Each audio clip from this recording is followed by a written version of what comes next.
Good morning, students. How are you? I hope all of you are fit, fine, and doing your studies carefully.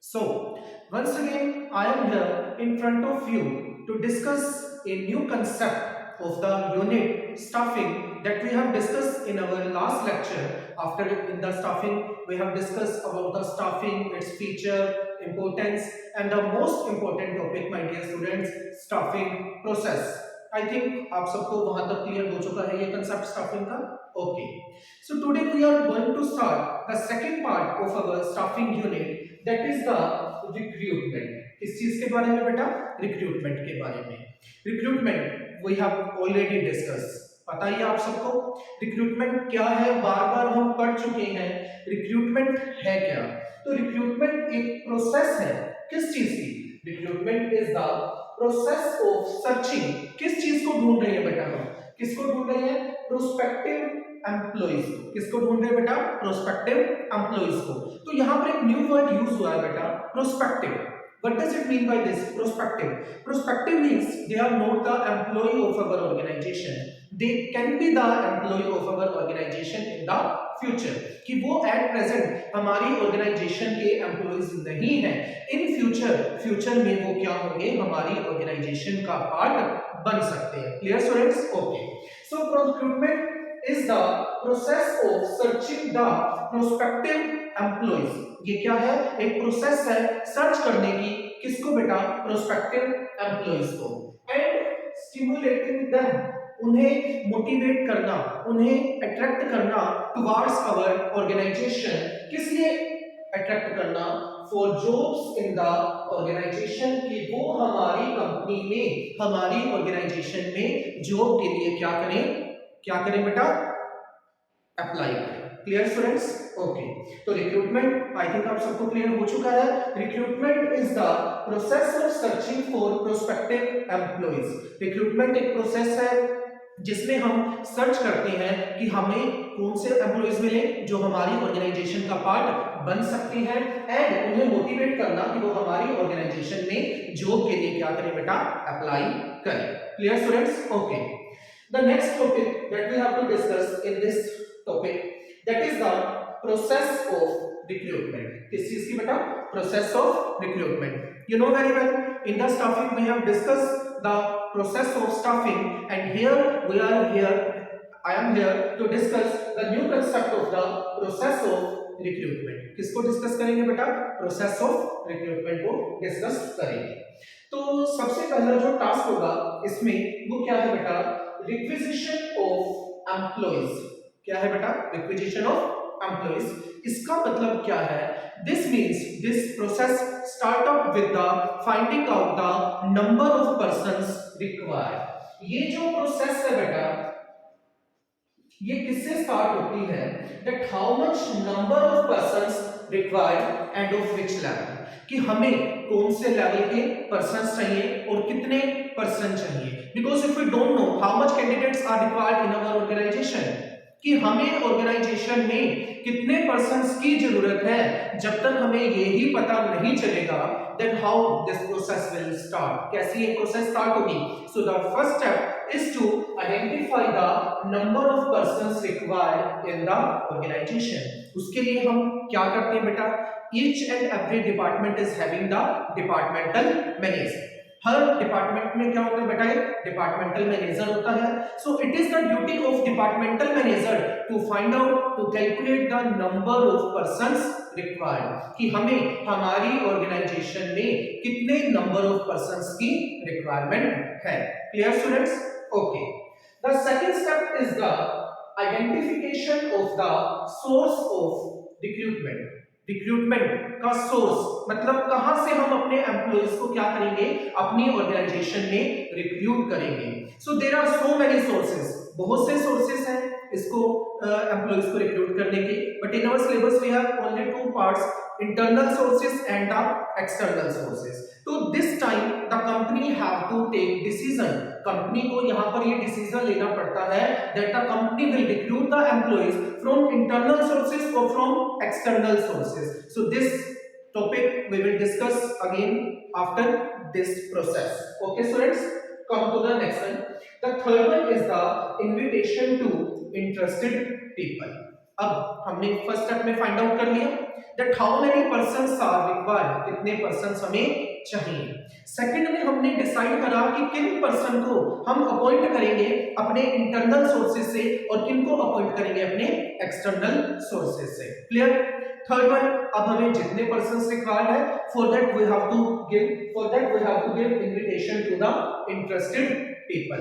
I think आप सबको पता है daily newspaper में आप देखते हैं स्कूल्स के होते हैं, किसी भी ऑर्गेनाइजेशन के होते हैं, इंटरव्यूज की डिटेल्स आई होती है, तो उसमें एक पर्सन को क्या करना है, एक पर्सन को जो उसका हेड है वो क्या करेगा, इनविटेशन देगा टू द इंटरेस्टेड पीपल को। उसके लिए वो एक लिस्ट प्रिपेयर करेगा, नंबर ऑफ वैकेंसीज कि कितनी वैकेंसीज है, नेचर ऑफ जॉब, कैसी जॉब है, जॉब की नेचर कैसी है, आपको क्लरिकल काम करना है, आपको टीचिंग का काम करना है, आपको फोर्थ क्लास का स्टाफ का काम करना है, तो ये सब चीजें आपको उसमें मेंशन की जाएंगी। क्वालिफिकेशन रिक्वायर्ड, इस काम को करने के लिए आपके पास कितनी क्वालिफिकेशन होनी चाहिए, एज लिमिट भी इसमें हो सकती है।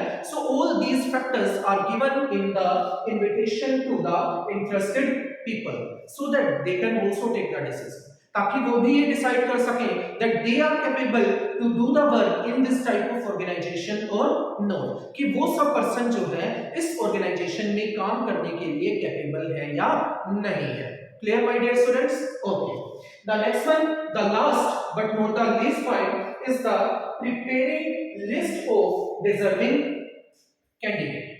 कैसे?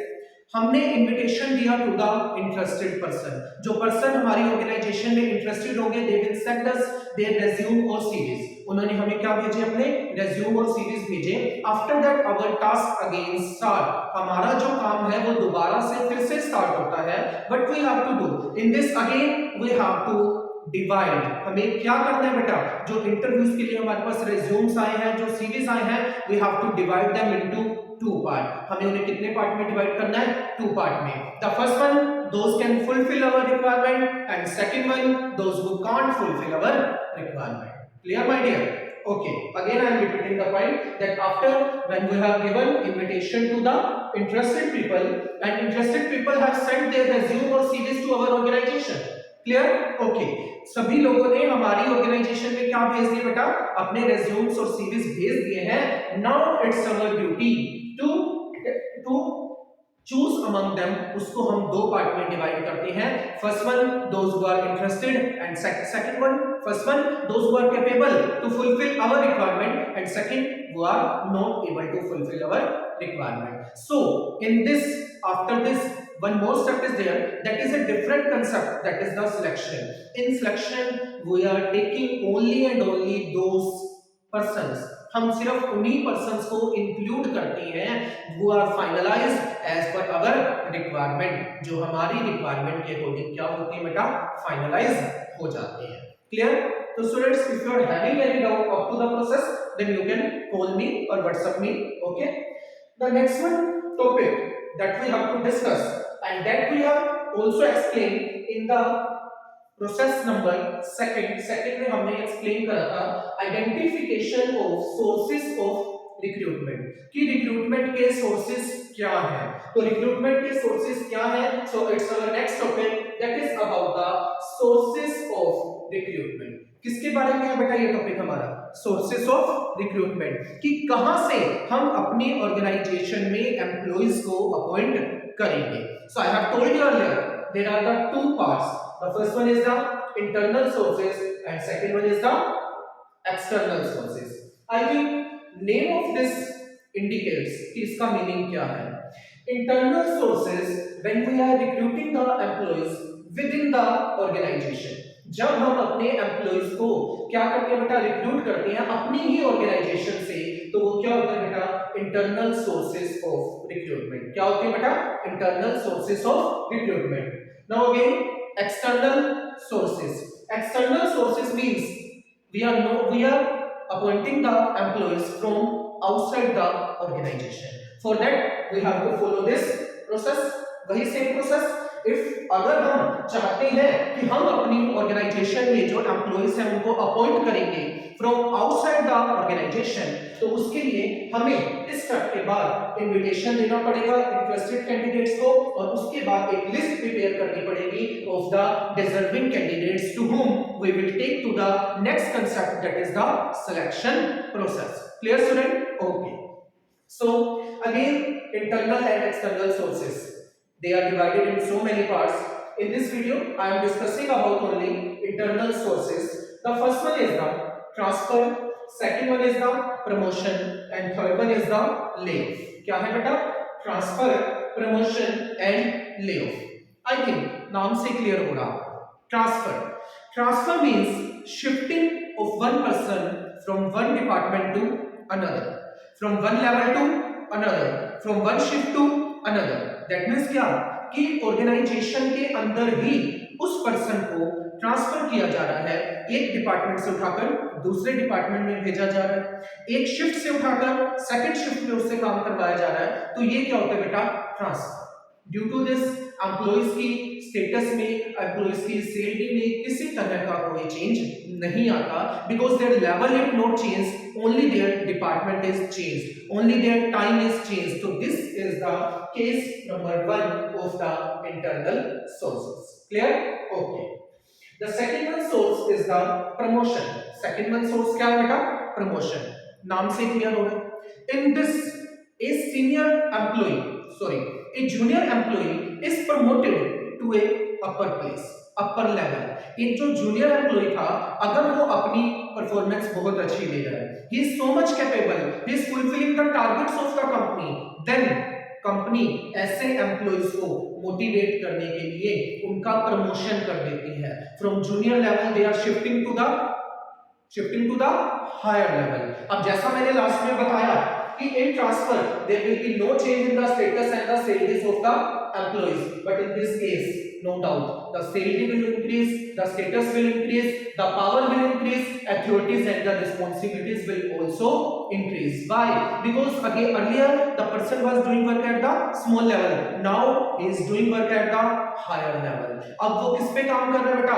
हायर लेवल पे काम कर रहा है. तो ऑब्वियस सी बात है, with the higher level, higher salaries, higher responsibilities, higher authorities, each and everything उसकी क्या हो जाएगी बेटा? इंक्रीज हो जाएगी. Clear? But on the same time, promotion के साथ साथ I have written a word here, that is the demotion. क्या है बेटा? demotion. Suppose a employee is working at a higher level but he is not able, वो capable नहीं है, वो मैनेज नहीं कर पा रहा कंपनी की एक्टिविटीज को, he is not capable to fulfil the targets of the company. वो कंपनी के टारगेट्स को क्या नहीं कर पा रहा बेटा? फुलफिल नहीं कर पा रहा. Then the same level, same process can be known as the demotion, because in this the person who is working at the higher level can be demoted at the lower level also. जो person है जो पहले higher level पर काम कर रहा था उसको हम डिमोट भी कर सकते हैं बेटा किस पर? लोअर लेवल पे. So keep one thing in the mind कि promotion and demotion both are dependent on the efficiency of the employees or the workers of the organization. No doubt. अगर आप अच्छा काम कर रहे हैं, आप अच्छे से मेहनत कर रहे हैं, पढ़ रहे हैं, तो आपके मार्क्स भी ज्यादा आएंगे. अगर आप पढ़ नहीं रहे हैं, अच्छे से काम नहीं कर रहे हैं, तो आपके मार्क्स भी क्या आएंगे बेटा? कम आएंगे. The same concept follows here. Clear? So about this concept, I think you don't have any problem. The next one is the layoff. Third one क्या है बेटा?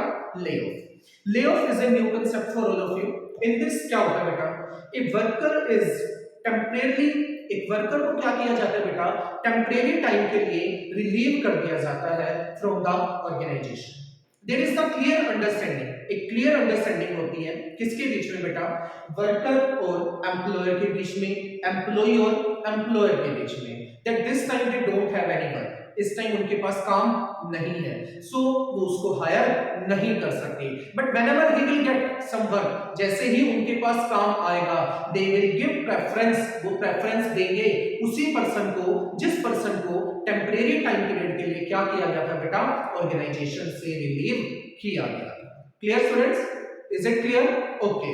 So this is all about the concept of recruitment, process of recruitment and sources of recruitment. And there are two sources of recruitment, internal as well as the external. About external sources, we will discuss in our next class. Up to that time, stay tuned with me. And in case of any query, you all are free to call me or WhatsApp me on my number 99910 76916 to Mr. Varun. Okay, students, goodbye. Have a nice day.